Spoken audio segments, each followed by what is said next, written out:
Hello, and welcome to Well, There's Your Problem. It's a podcast about engineering disasters with slides. I'm Justin Rosniak. I'm the person who's talking right now. My pronouns are he and him. Okay, go. I am Alice Caldwell Kelly. I am the person talking now. My pronouns are she and her. Yay, Liam.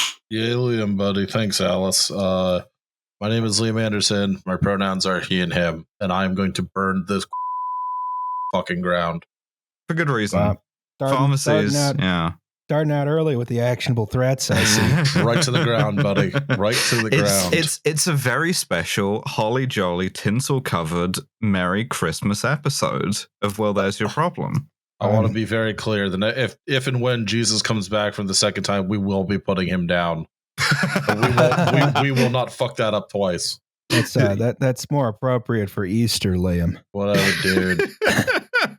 Listen, I am pleased to announce my diarrhea from last episode has straightened itself out. Hell nice. Yeah. We are now back to being a regular podcast in like bowel movements, if not in release schedule. We'll never be one of those podcasts. I got my COVID booster this morning, so I'm feeling great and peppy.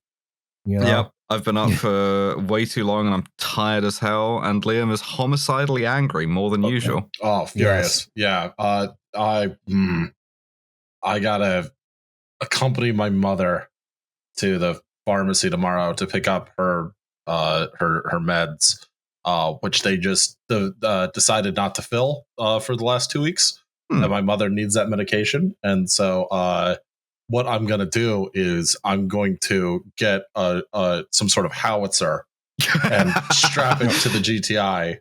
Yes. And then I will ask them, is this a technical, as they are burning, running, screaming for their lives? Well, no, that would more likely be trailer mounted artillery. Yeah. And then as I plunder the Walgreens for all of their Skittles, hopefully they have the Skittles Smoothies variant. I will take the pharmacist and I will march him into the square for being very rude to my mother. You really are making me, really use that bleeper right now. Oh, absolutely. Yeah, but the fans love it, unfortunately. On top of all of this, fucking Spotify has seen fit to to assassinate us. To extrajudicially assassinate our podcast from its airwaves. I have some theories as to why this occurred, but I have no idea. Well, anyway. we'll fix it through a process of yelling at people until someone gives us what we want. I don't think you can yell at people. It's an algorithm. It doesn't respond to intimidation. Well, that just means that the intimidation hasn't been devised yet, and I have faith that if anyone can intimidate the algorithm, it's Liam. That's me, baby. That's me, baby. Okay. Get your booster if you can. Don't see anybody.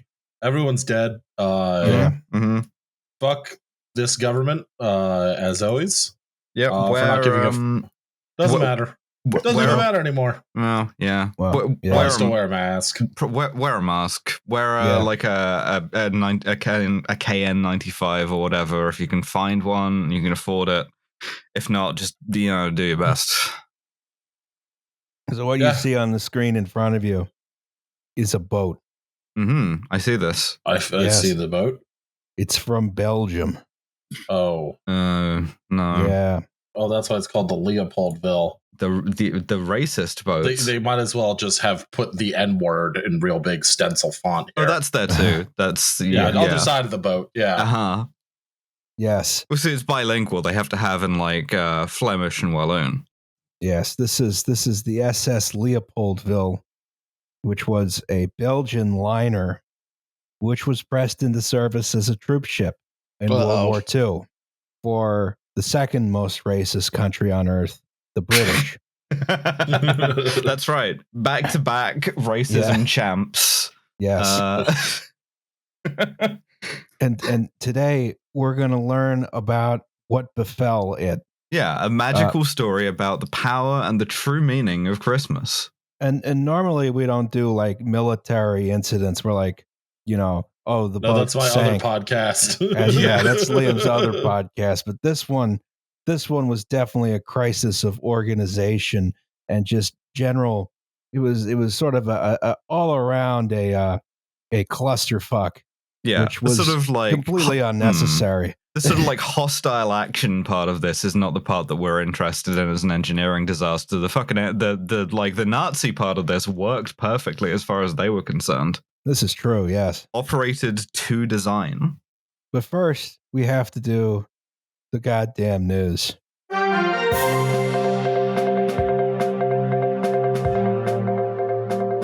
Well, we have something good. We can like boost all of our moods. Yes.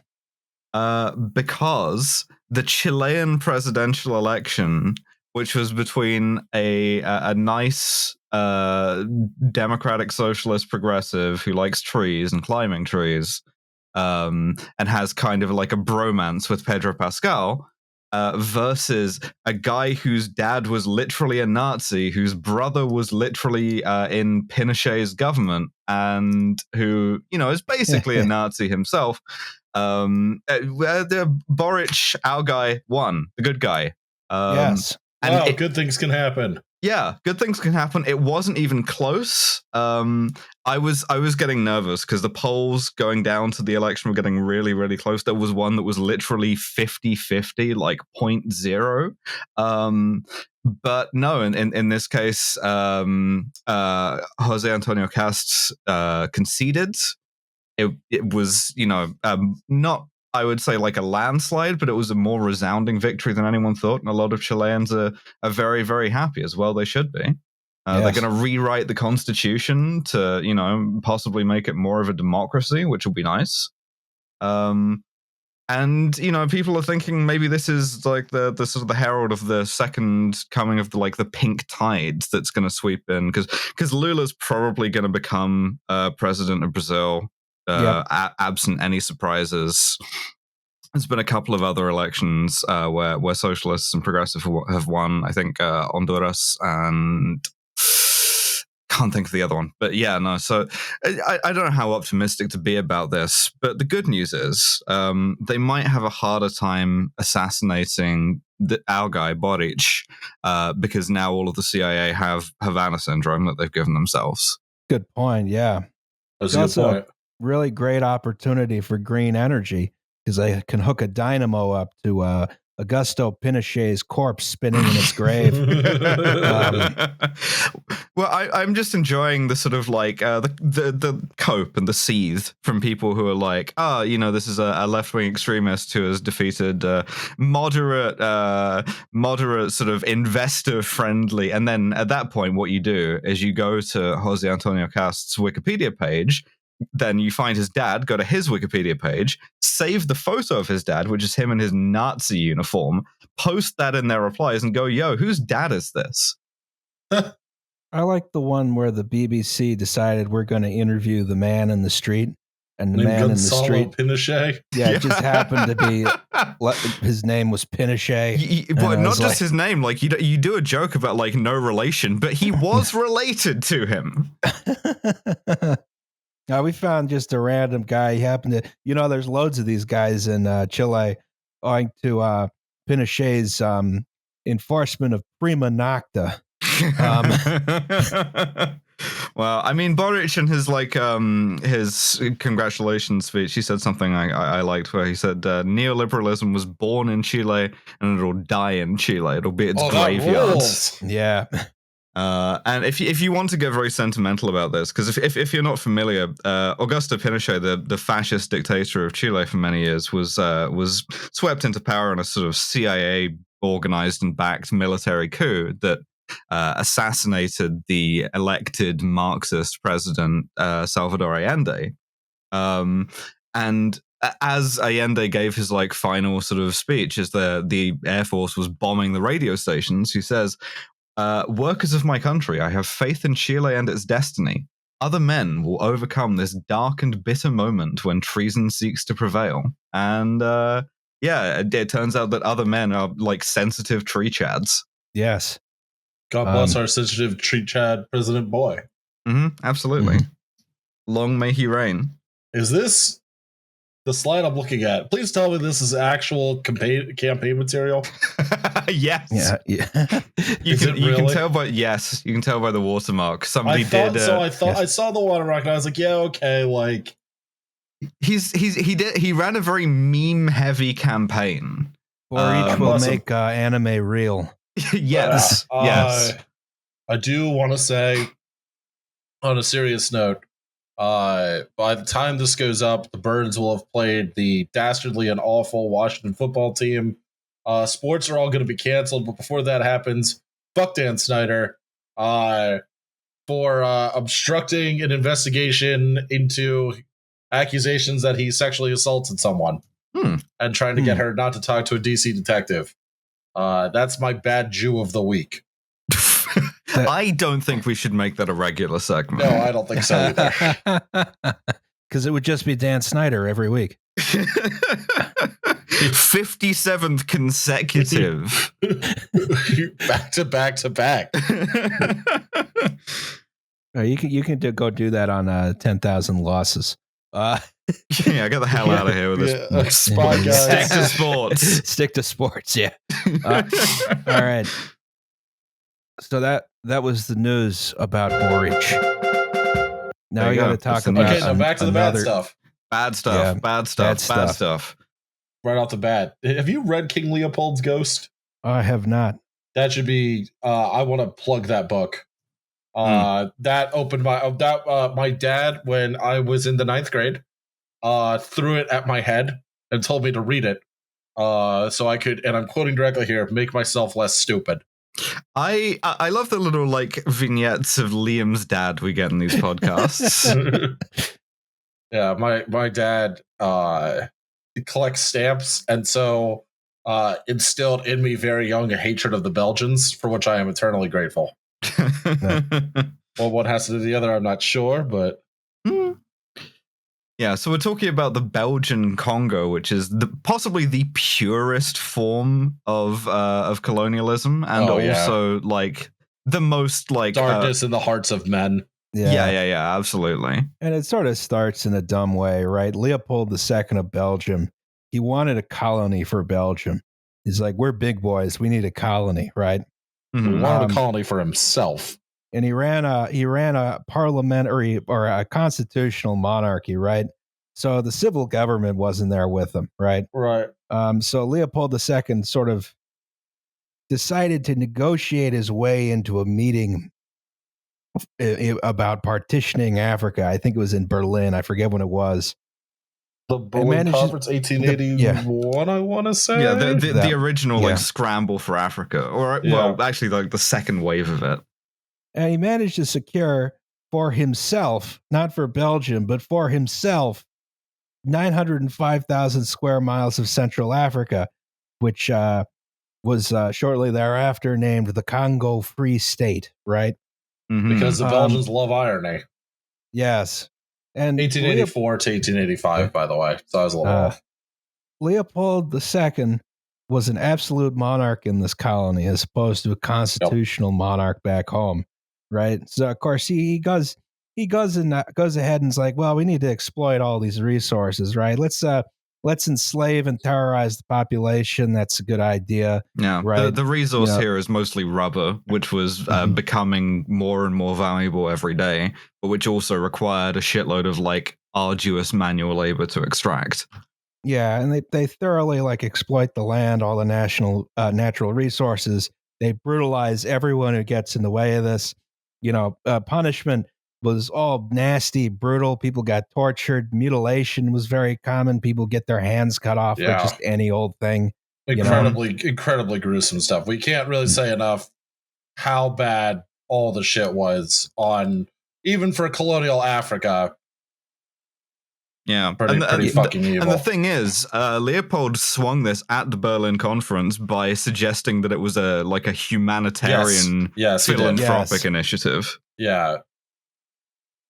Again, you begin to see why, particularly in Africa, a lot of people are very suspicious of NGOs doing philanthropic and humanitarian work. History does not repeat itself, but it does rhyme. Mm-hmm. So in 1904, a guy named Roger Casement, he was Irish. He went to the Congo Free State and sort of reported on all the horrific crap that was going on down there, right? Yeah, and of course this ended all of the abuse because, in sort of a,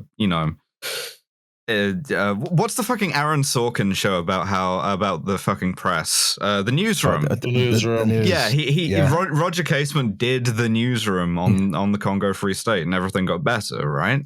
Well, the report when it came out was so bad that there was actually a lot of international pressure on the Belgians to do something about this, right?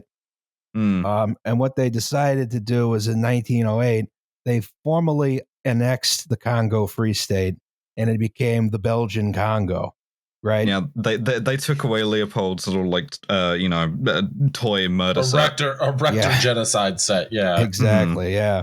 And this sort of marginally improved conditions in the country, but most of the same people were in charge. A lot of the same, the same economy was there. Maybe you weren't cutting off as many people's hands, but it still was an unpleasant place to be, right? I thought we had learned that marginally improving was all we could ever do. Yeah, and then incidentally, Roger Casement we should be grateful for the scraps, right?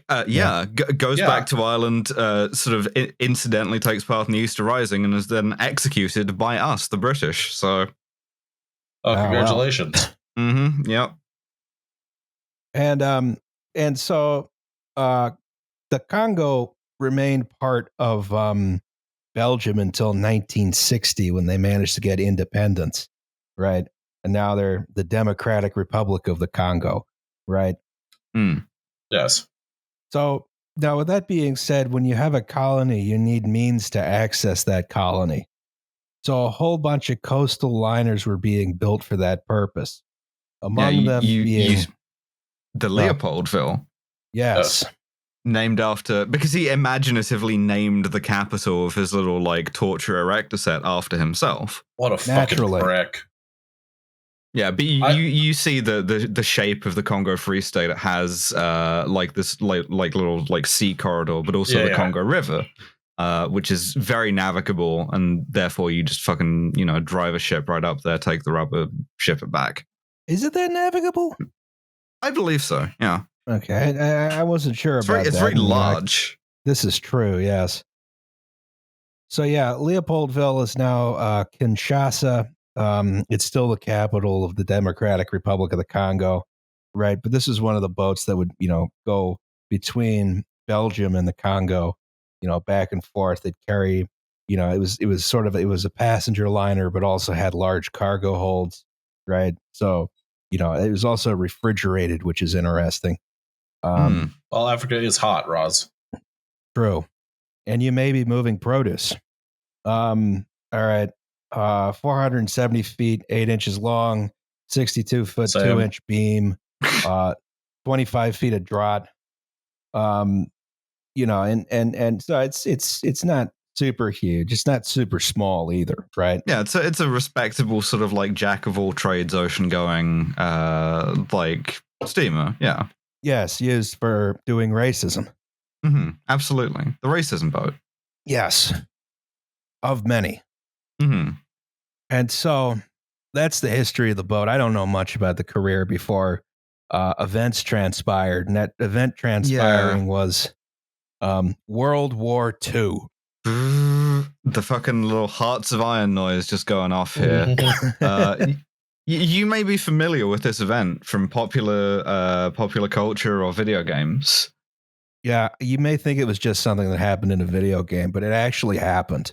Yeah, they actually based the video games on a real thing, which is that a little Austrian guy did not get into... Bailed out of art school, or didn't get into art school. Exactly. And threw a temper tantrum and genocided a whole bunch of people about it. And forced me to say that the Soviets won World War II. Yep. Yes. Yep. I mean, I arguably you can pin it more on World War I than you can on not getting into art school, but he also didn't get into art school. Well, there was that XKCD about him not getting into art school. It's fine. Moving on. And, eventually the United States gets dragged into this war and they start sending They start up the draft. They start drafting troops. They send them across. Mobilizing them is a whole big thing, right? Because you gotta like draft a kid, pick them up and put them from down somewhere. Nebraska. You gotta ship them by rail. Well, you gotta train them somewhere and then ship them again to a port. And you ship them by port, and then you take them across the ocean in something called a troop ship, right? We have a picture of one. One of the ocean-going ones. And it's fucking miserable. This is one of the least crowded photos I could find. These are often like very hastily adapted, and like of all slapped together as being a little generous. Yeah, and of all sizes, of all makes. Like you had like victory ships and liberty ships that were designed for that purpose. You had the requisitioned like gigantic ocean liners. Which were just like painted entirely grey and like stuffed full of these, and you had shit like the Leopoldville, where the British Admiralty just like stole it. Yeah, nice. I think technically they I don't think they requisitioned it. I think they had to pay someone for it. We eminent domained it. Yeah, okay.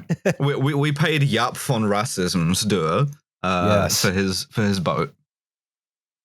So in 1939, they grabbed the Leopoldville, right, and they converted it to a troop ship, right, and this one was designed for, they wanted to do short distance hauls with this one, so they didn't put bunks in. It was mostly just benches, right? I think they filled the whole cargo hold with benches. Yes, so you're just there, you sit down, you wait for the short trip to be over. I mean, it's about a day long trip, right? Yeah, they're shipping cross channel, because by this point D-Day has happened. There's already a beachhead, and then like ports are seized, so you can just ship from like Southampton to Cherbourg or Antwerp or whatever. Yeah, and they made about 24 trips with this ship without incident, right? They had a few guns on there, but that was about all the defenses, right? And it still had its same crew, right? So. And this crew they were Belgians. Ugh. Yes. Yikes. So Captain Charles Limbour did not speak English. Right. And neither did most of the crew, right? You speak 19 languages in your dumb country, and English just isn't one of them? Mm-hmm. All the orders were given in Flemish. Some of the crew were Belgians. Some of the crew were Congolese. Okay, fair enough. Yeah, sure, but like, I'm not mad at the Congolese, to be clear. No, that's not their fault. But I am very mad at anyone whose idea is like, understanding Flemish at the best of times is not easy. Understanding Flemish over like a public address system on a sinking ship. Yeah, I gotta say, I heard well, I guess I'm thinking of Dutch and not Flemish. But I heard a video of some like really like a Dutch. You ever seen the video where the Dutch guy shows how he parks his car in his very small garage? Yeah, absolutely. And it doesn't sound so much like he's speaking Dutch. It sounds like he's speaking really weird, garbled English. Yes. Yeah, it's like half and half English and German, but with a throat infection thrown in there.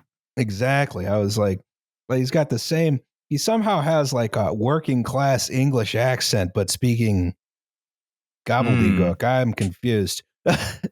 I think the working class aspect is largely because he's wearing a flat cap in that video. I think it just imbues you. Yeah.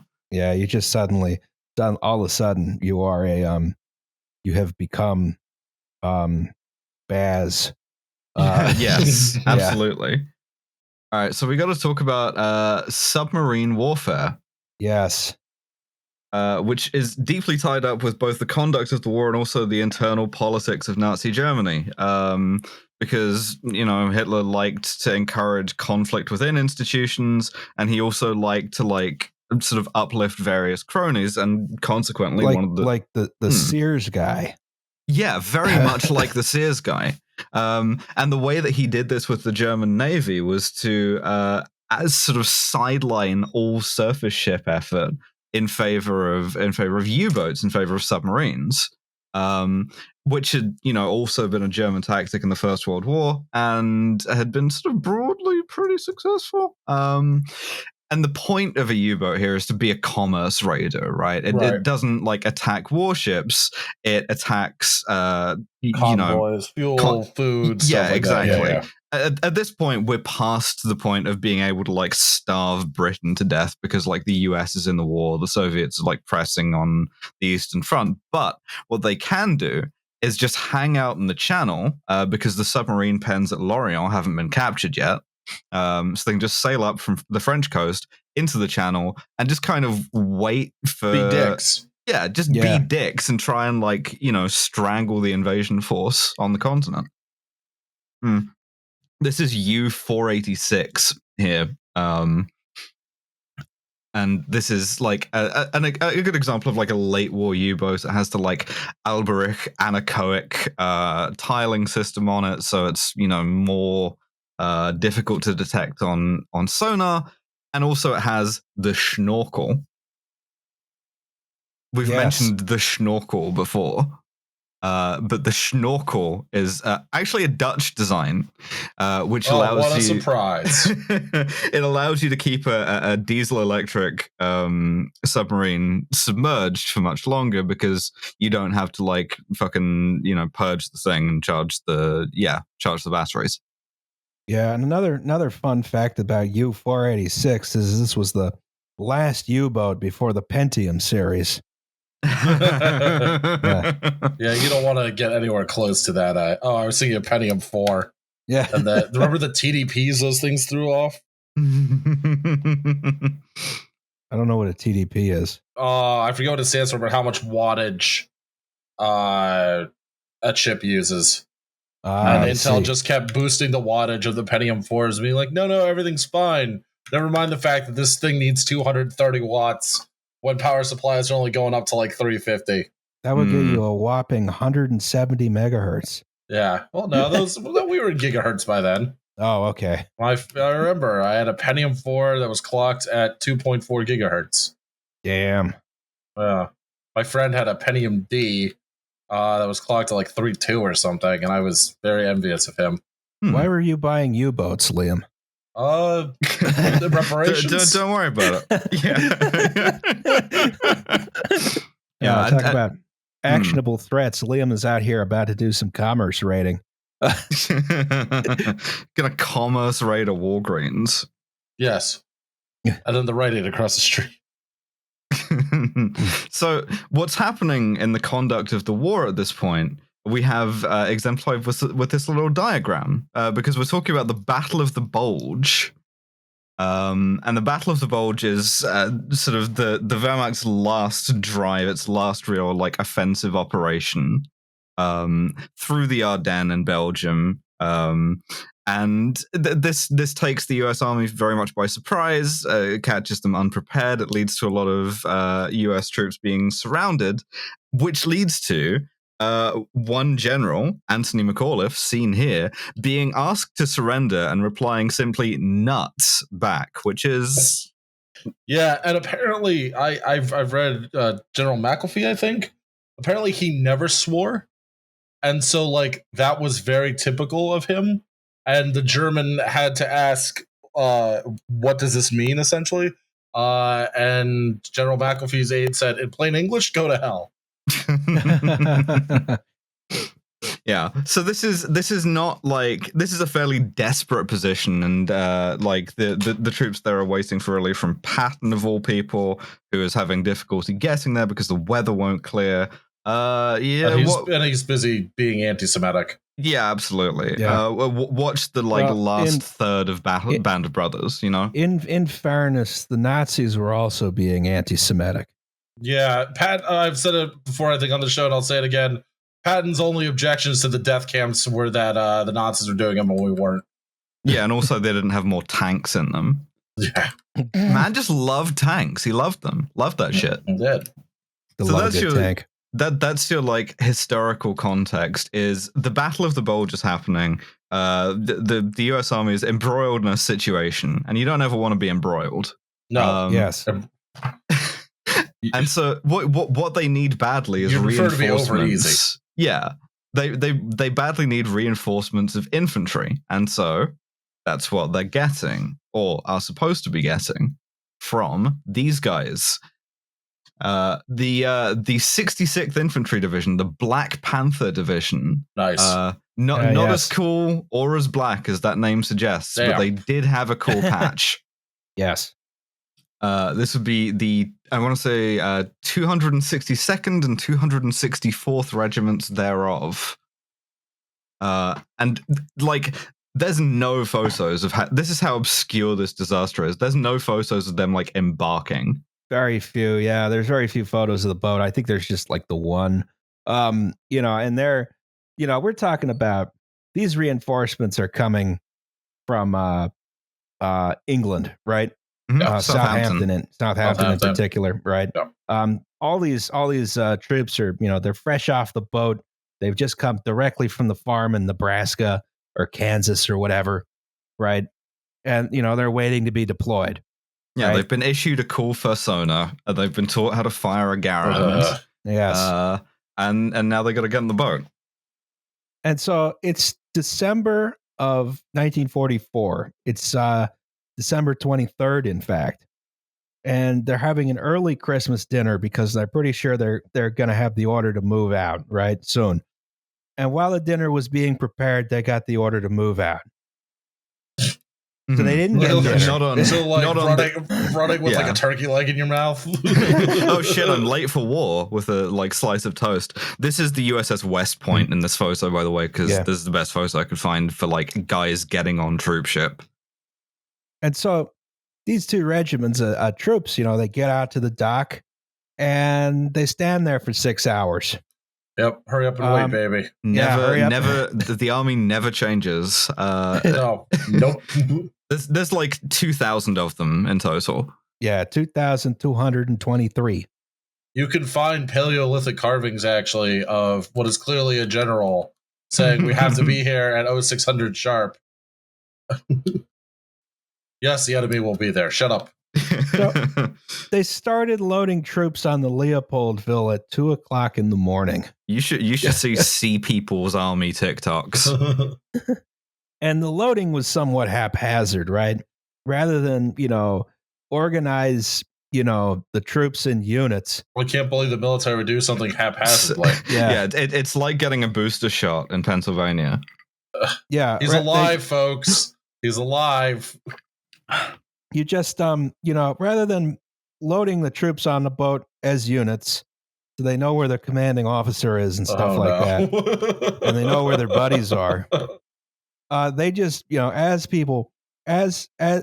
you arrive, you are loaded on the boat, right? Yeah, first come, first served. Exactly, because it'll be, I don't know.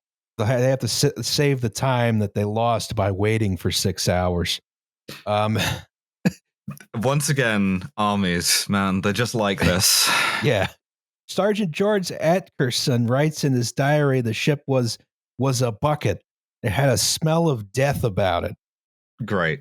Don't worry, buddy, it's going to get worse. Mm-hmm. Probably on account of it having made trips back and forth from the Belgian Congo. Yeah, because it's haunted. It is haunted. And rightfully so, I want to say. Mm-hmm. Yep. A bunch of vengeful Congolese ghosts, just very confused that the people they're getting vengeance on aren't Belgians. Mm-hmm. Yes. It's collateral ghost damage. It's really like it's a sad story, but it's not their fault. No. We have some typical issues that plague troop ships. This ship was built in 1928. That's post-Titanic, so the safety standards are a little better. The thing is, of course, they're packing it full of so many people that doesn't matter, right? Less good. Yeah, so they don't have enough life jackets. They have lifeboats, not enough for everyone, right? No one came to the lifeboat drill because it was in Flemish. Great, perfect. Yes, and if the ship sinks, you stand on the honk here, and yeah, sure, okay. And this is you got to keep in mind these are infantry, right? So most of the kids on the boat probably had never been on a boat in their lives, certainly not one this big. Yeah, apart from having gone over the Atlantic in the first place. Yeah, they were driving that. Yeah, sure. It's not driving this one either. Fair enough. So, having spent from 2 a.m. to 9 a.m. loading the boat, Wow. That's efficient. I know, right? They set sail from Southampton docks at 9 a.m. for the whopping most of a day-long journey to Cherbourg in France.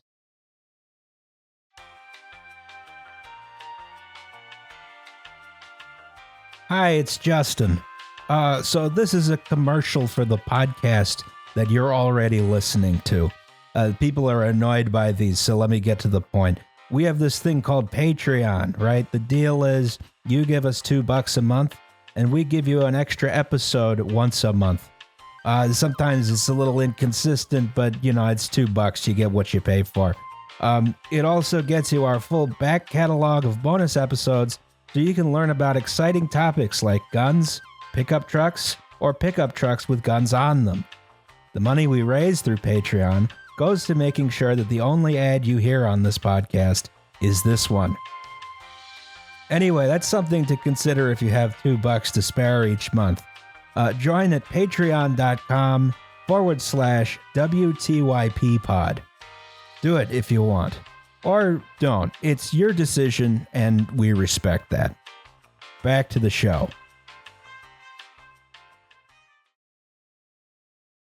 Mm-hmm. Right? They're in a little convoy for protection. Convoy is called WEP3. And it's only a little one because it's not that you don't need like a huge Atlantic convoy sort of thing. It's 2 British destroyers, I want to say off the top of my head, HMS Brilliant and Antony, a French one, Croix de Lorraine, and another troop ship. Yes.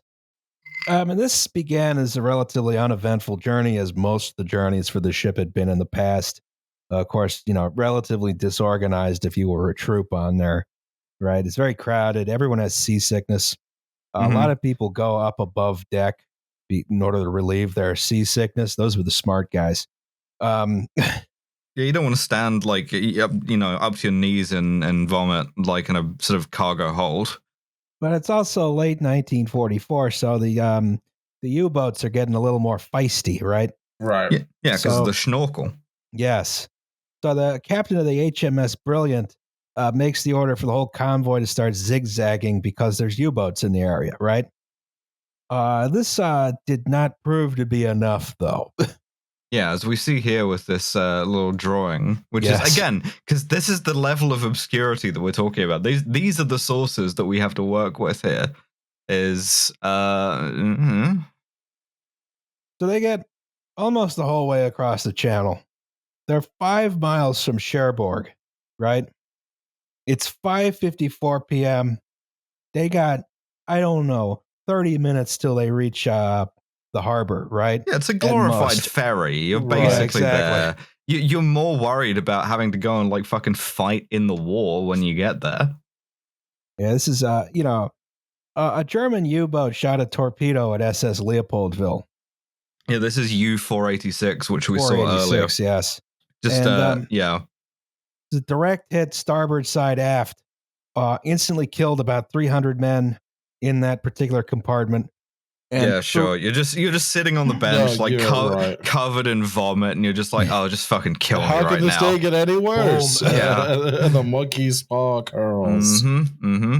So this the explosion killed around 300 men. There were 3 compartments that started flooding, and most of the ladders to the upper decks were destroyed. So men were trapped inside the watertight compartments. Nope. Yeah, no, not good. Like this. Yeah, not good.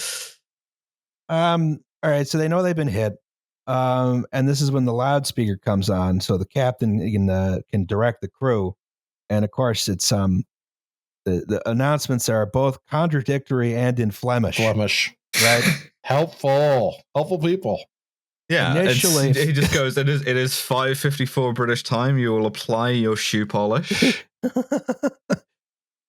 I don't know if I'm slandering the Flemish there, or if this is just a Dutch thing. I'm being very vague about the Low Countries here. They're all basically the same, The first announcement said the ship is not sinking. We're going to get a tug to bring us into harbor. Right? The ship. Okay, we got this big hole in the side though. Don't worry about that. Yeah, In 300 fairness- dudes have just been fucking mulched. Turned and you're into like, gravy. Yeah. In But don't worry, that fairness, saves weight. in fairness, at this point, the ship was not sinking, right? oh yeah, at this point, Right, no okay. no disaster has happened yet. Like Yeah. the Right. the Nazis have gone entirely according to their plan, and Exactly. other than that, who cares? Whatever. Exactly. Fix it in post. The Mhm. initial plan was to have a tug tow the ship into the harbor, or alternatively, the men would be transferred to other ships, right? In Sure. the meantime, they'd lost power from the engines and the ship was drifting towards a minefield, right? Uh-oh. So the captain of HMS Brilliant ordered SS Leopold to drop anchor, which they did. Okay, so now they're stuck. Okay, that seems counterproductive, but all right. At least you're not stuck in the minefield, you know? True. Yeah. So about 30 minutes later, it was clear that the ship, it's probably sinking, right? And Captain Charles Limber gave the abandoned ship order, which went unheeded by American troops who couldn't understand him and hadn't been there for the lifeboat crew. wait. Damn Flemish. What the fuck is abandoned ship in Flemish? Because like, Oh, it's no, don't worry. Abandoned This is ship. merely part of our heritage. just a American from like Nebraska going, what the fuck is a shoop? Abandoned ship. Abandoned ship. And this is, I was a little confused here because it seems like a lot of the crew just gets in the lifeboats and leaves. Yeah, because he said abandoned shoop. Yeah. Yeah. But the troops are just there standing on the deck, just milling around, confused. Oh god, these poor bastards. Now, keep in mind they're in a convoy. There's 4 other ships there, right? Mm-hmm. So the crew of HMS Brilliant saw the ship was stricken. They tried to radio, telephone, or otherwise signal Cherbourg to get some rescue vessels out. And Thanks, they had boys. several problems. Oh, Yeah, no. they also start dropping the like scrambling nets over the side so that if you can swim to Brilliant, which is such a fucking British name for a destroyer, by the way, HMS Yes. Brilliant, you can like climb up and be rescued, but that will also have some problems. However, lest we forget, this is a holly jolly Christmas episode from It our is. family to yours. It is Christmas Eve, yes. God Mhm. damn it. And You this there, is boy, which pod is this? Why, sir, it's Christmas pod. so there were several. All right, settle down. I really liked that. Bah humbug. I'm very easily amused. Yeah. So now the Americans who would set up a base in Cherbourg, they were operating radios on a different frequency from the British, right? And so calls for help went unheard. Instead, the British had to radio back to Portsmouth, and then Portsmouth had to telephone Cherbourg, right? And for just whatever getting stuck reason, in a fucking like automated like press 1 if your call relates to like fucking your balance ass system. your call is important to us. Please continue to hold. But Per instrucción en español. not Flemish. Not Flemish, no. So they tried basically every method they had to contact Cherbourg, except they forgot about their semaphores. Oh no. And in the meantime, who remembers those, to be honest? In the meantime, the Americans in Cherbourg had seen the convoy had stopped when they shouldn't have. They were trying to signal the convoy with their semaphores and light signals and stuff like that, and no one saw them, right? Well, they're a bit busy. Respond, yeah. So it wasn't until 6:25 that the message "Leopold hit, need assistance" reached Cherbourg, and without any kind of clarification about what kind of assistance was required. Yeah, it just says help. Yeah, help. And this was compounded by the fact that everyone was at Christmas parties, right? Dum. They're a danger to Allied dangerous. shipping. Yes, absolutely. Cherbourg's harbor was full of capable vessels which could have been used for rescue operations. We're talking like ships tenders, we're talking naval tugs, we're talking about If there had been a prompt response, yeah, air sea rescue shit, absolutely. If there had been a prompt response, they probably could have just towed the ship into the harbor and beached it, right? Yeah, and now we're getting into the disaster because everybody who should have been like available to go and man those is, wearing a lampshade on their heads. Yes. At the fucking office Christmas party, because despite the fact that you're fucking 5 years deep into World War II, the Christmas party is absolutely inviolate. You have to have it. If you don't have the Christmas party in liberated France, the Nazis have basically won already. Yeah, you have to go do like a good old fashioned American, 1940s Christmas party, which is, mostly sexual assault. Jesus fuck. You have to drink between like 5 and 6 glasses of bourbon. Yes. Like do some light arson, some sex crimes. I heard light arson. Sign me up, baby. So all these boats were uncrewed or had minimal crews. None of them could be started up and sent to sea quickly, right? Because everyone's at Christmas, the engines are cold, right? Yeah, for 2 reasons. 1, everyone's at Christmas parties, and 2, it's fucking late December. Yes, it's Christmas Eve at this point, I think. So since they are having difficulty getting the message around, HMS Brilliant's crew and captain take it upon themselves to do some of the rescuing. Right, they pulled up alongside the Leopoldville, which cavalry's here, boys. Yeah, by the way, involved crushing 2 empty lifeboats.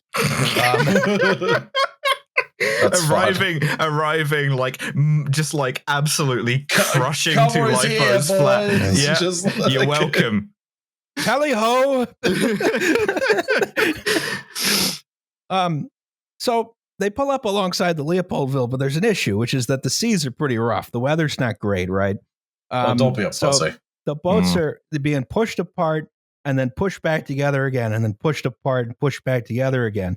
And this is a problem because they're not trying to get the soldiers to jump from one boat to the other. Oh, fuck the world's that. worst game of Frogger. Yeah, I signed up to be in a first-person shooter, not a fucking platformer. And HMS Brilliant's deck was a good 30 feet lower than Leopoldville's. Jumping from one wet surface to another wet surface. What's semaphore for good luck, boys? At different angles, encouraged only by the screams of a bunch of Flemish dudes running away. Yes. So a lot of people who jumped made it, right? A lot of them sustained injuries, but they made it. But some people fell between the 2 boats. Oh, don't like that. Yeah, so then when the boats, they got pushed back together again, you got turned into a pancake. Yeah, not good. So at 7:20 p.m., the HMS Brilliant left, having taken on about 500 men, and they figured the rescue vessels coming from Cherbourg could take the rest, right? They could see the rescue vessels coming at this point, right? The other 2 armed boats in the convoy, the frigate and the other destroyer, were out Anthony hunting and the U-boat. Lorraine. Yeah, they were looking for the U-boat. Right? Missed it, by the way. Yes. Good job, the point isn't really to like kill it; it's to drive it off. But still, yeah. Now around 8 p.m., the boats from Cherbourg finally showed up to take on the men. Right, but there were 1,200 troops still aboard. There were 25 Belgian crew and 10 British officers, right? Oh, jeez. Captain Limber. 50% evacuated at this point. Yeah, a little less than 50%. After, I want to say, 3 hours? Yes, and keep in mind, it's actually not 50% evacuated because in that figure are the 300 people who were previously killed. Oh, Jesus Christ. Okay. Yes. Merry Christmas, everybody. Mm-hmm. So Captain Limber was still also aboard, and he gave the order to the remaining officers and crew to abandon ship, and he'd stay back to coordinate the rescue operation, which proved to be a mistake. Okay. So the loudspeaker was no longer operational, right? Captain Limber was marching around the deck. He was shouting orders in French and Flemish. It's like, who the fuck is this guy? What? This is the least helpful thing I could imagine. Yeah. He was shouting to these troops who had not only did they not understand the language, they'd never been on a boat in their lives. They don't know how to handle any sort of naval equipment of any kind. Yeah, right? and like he's presumably speaking like naval English, so he's fucking like saying not only in like Flemish, but he's saying the Flemish equivalent of like hoist the fucking like lubbers or whatever. What the fuck is that? Mm-hmm. So I mean, this is a horrible case of naval officer brain. And the thing I've noticed about naval officers, particularly in World War II, is that they fucking love killing themselves. They absolutely cannot help it. In every navy, like people always talk about like, oh, the Imperial Japanese Navy had this like culture of honor, and it's like, no, everybody fucking did this. The Italian Navy had so many destroyer captains go down with the ship when they could have just stepped off of it and been rescued, that they had to put out a formal order that was like, you do not go down with the ship. You don't have to do that. You are more useful alive. And they still ignored it. Remind me that we need to do the Andrea Doria soon. Yeah. So sometime just after 8, a Navy rescue tug arrived, right? But no one on board knew how to secure the tow rope. You've already evacuated all of the crew. Yeah. It's one very angry Flemish man who has to do this himself. They did eventually find out someone who knew something about knots. They figured out how to... Finally, Bondage Jim comes through. How do you call a bondage Jim? Listen, getting drafted and like having an interest in Shibari, it's, you think it's not going to be useful, and yet, who's laughing now? Exactly. Bondage Jim, yeah. Now, okay, so they got the tow rope secured. Let's try and tug it back to harbor. I mean, the ship was, fairly stable at this point. It was going down, but maybe you can drag this thing 5 miles or at least to shallower waters. Well, at about 8:30, a pair of large explosions were heard from below deck. Oh, there we go. Yeah, all the hatches blew off. Great. And the boat suddenly went from relatively stable to rapidly sinking and capsizing simultaneously. Do we know what exploded? I don't think we do. It was a troop ship. It didn't have like a magazine. Yeah. That's what they said about the Lusitania. That's true, yeah. I guess if you're carrying troops, you probably have to carry all of their like weapons and ammunition and shit. Yeah, they got a whole bunch of shit with them. But I don't know what exploded. It could have been a boiler explosion for all I know. If they've just been unattended for so long. That's a good point. So the men had not been ordered to prepare to enter the water. They had not even been told how to prepare to enter the water should such an eventuality be a possibility. I guess the calculus of risk looks a little different when you're a couple of months out from having done fucking Omaha Beach. You know? Yeah. And also it's like, it's just crossing the channel. It's fine. But yeah, nobody's firing an MG42 at you. What are you, a pussy? Yeah. So most of them had improperly secured life jackets, right? And since these so it just falls off? No. If you jump off the ship into the water, the life jacket snaps your neck. Oh, dear. Yeah, they haven't improved it since the Titanic, apparently. That's not a very good life jacket design. Yeah, no, that's more of a death jacket, actually. Most of them were wearing their heavy winter gear under their life jackets, right? Yeah, because they'd been abundantly supplied with that, because one of the biggest problems in the Battle of the Bulge was that US troops were catastrophically undersupplied with winter gear. So they compensated for that, and they're like, oh, no, you'll definitely have like a heavy like greatcoat for the Belgian winter. And yeah. And they had their packs, they had their ammo, they had their boots, they had their rifles, they had entrenching tools, which is the military word for shovel. And it was, of course, fucking freezing as well, right? Yep. Oh, yeah. So, some people, they jump into the water and they sink like a stone, right? Some people, they jump into water, they die instantly because their necks get snapped.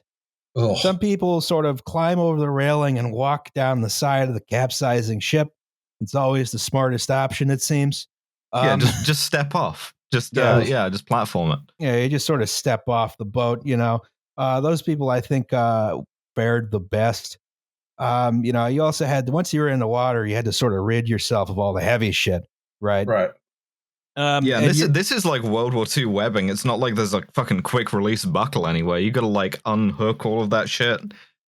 Yeah. So we have our typical after shipwreck scene. Everyone's screaming for help. They're drowning. They're dying of hypothermia. But in this case, there were at least boats actively plucking people out of the water. Right. Yeah, just mostly dead people. They picked out a lot of live people, actually. You had a better than 50-50 chance of surviving this one. Wow. New record for us, I think. I know, right? Bunch of guys who have just come fresh from the office Christmas party. They're wearing the fucking Santa hats. Yeah. Don't do SantaCon. reaches out to you to like pull you into the boat, but he's holding one end of a Christmas cracker. Yeah, exactly. He was. Then you pull it and you get the short end.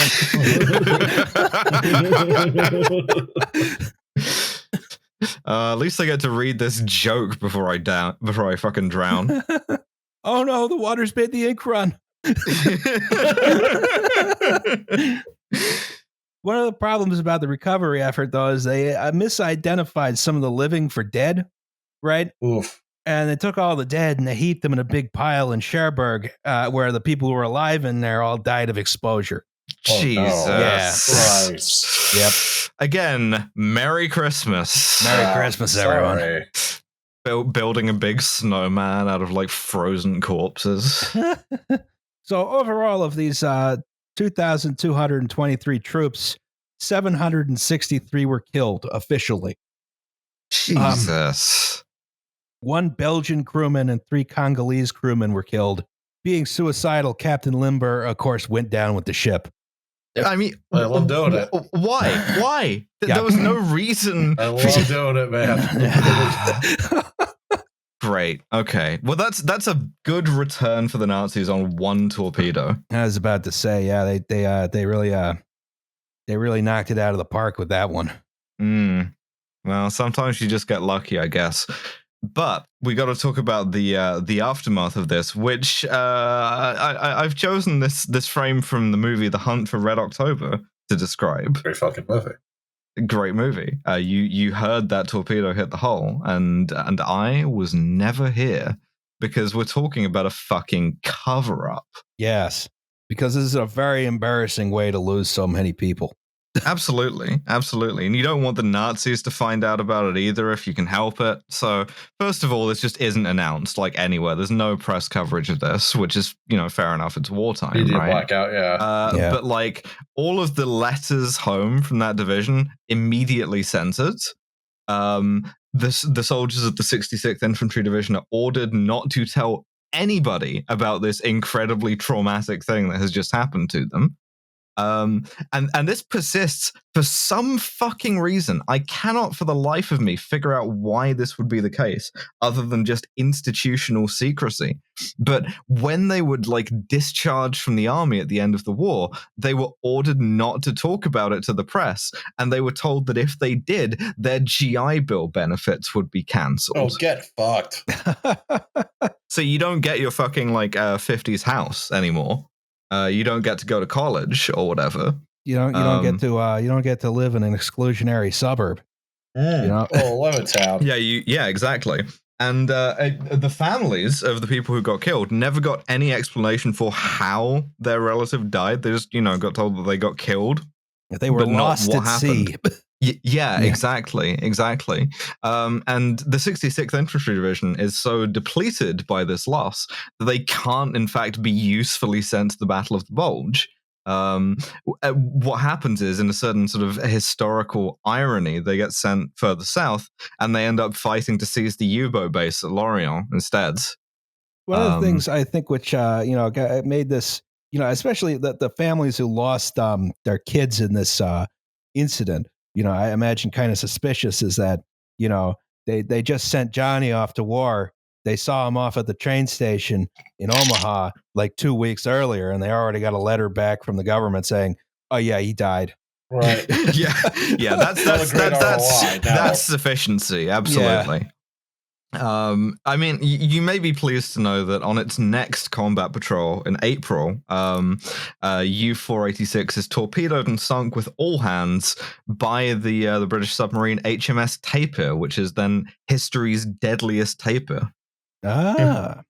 What's a tapir? A tapir is a kind of like it's a jungle animal. Looks like a pig with a weirdly long like snout. Yeah, I see. Mm-hmm. They're cute. Them in Far Cry 3. Mm-hmm. Also true. Anyway, what did we learn from the sinking of the SS Leopoldville? Now that we've been allowed to talk about it, a very obscure disaster still to this day. I do not believe the documents were declassified until 1996. Jesus fucking Christ! What? Why? What did they fucking have on that ship? Mothman? He strikes again. Were they sending fucking Captain America to Bastogne? Why the secrecy? I have no idea. It's just embarrassing. I guess so, but like plenty of other embarrassing things happened and still weren't treated with this level of like, I don't know. It makes me want to be a conspiracy theorist. Yeah, I don't know that it's this. I don't know that there's any conspiracies around it. Sound off in the comments if you have a conspiratorial explanation for why this was covered up to the extent that it was, and double points if you can link this to Spotify censoring us somehow. Yes, of course. I mean, in terms of lessons learned from this, I would simply say do not entrust the Flemish with anything. Yes. Make sure that instructions are read in the vernacular language. Respect Congolese ghosts. Yes. Don't do the Belgian Congo. Yeah, don't do genocide. Do not become complacent about U-boats. And most of all, chiefly, the real message of this podcast, never go to a Christmas party. No. Yes. You never know if when you will be called upon to rescue a ship haunted by ghosts. Yes. Or which one of your colleagues is secretly a U-boat. Exactly. It could be anyone. It could be you. It could be me. It could be Justin. It could be any one of us. It could be Activate Windows logo. Yes, that's the moral of the story. Don't get blown up by a U-boat. Don't get blown up by a U-boat and don't go to a Christmas party. Happy holidays, everyone. Happy holidays. Happy holidays. Merry Christmas. Happy Kwanzaa. And Hanukkah's over already. Yeah. What else is in Festivus, I guess? Yeah. I'm not doing that. It's for the rest of us. Well, we have a segment on this podcast which we like to call Safety Third.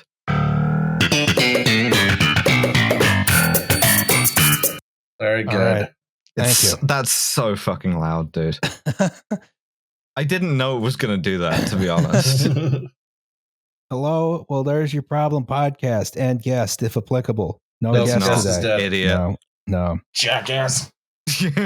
But hello, well, there's your problem podcast, and you activate Windows. Yes. I'm a construction worker who shall, for legal reasons, remain unnamed. I was working on a very small crew a few years ago at a facility that was getting new equipment installed. As part of this process, temporary equipment needed to be moved in to keep all the functions that the old equipment was serving running while the new gear could be installed. Okay. This process had moving by hand several large cabinets on little caster wheels. The one of interest today weighed around 5,000 pounds. What? Is that allowed? Yeah, probably. Just add more casters.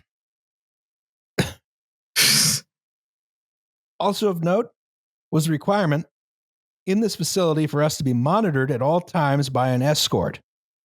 Not that kind, unfortunately. I'm going to have to rewrite my porno. To make sure we didn't look at anything too closely, ask too many questions, or fuck anything up, as they were very particular about their area. Sure, great. Guy getting crushed by a like 5,000 pound container has to wear a little visitor's badge. Yeah. The way this temporary gear was moved in was relatively simple, except for the threshold. I noticed that the threshold is capitalized here, so I would suggest that it's more like the threshold. Yes.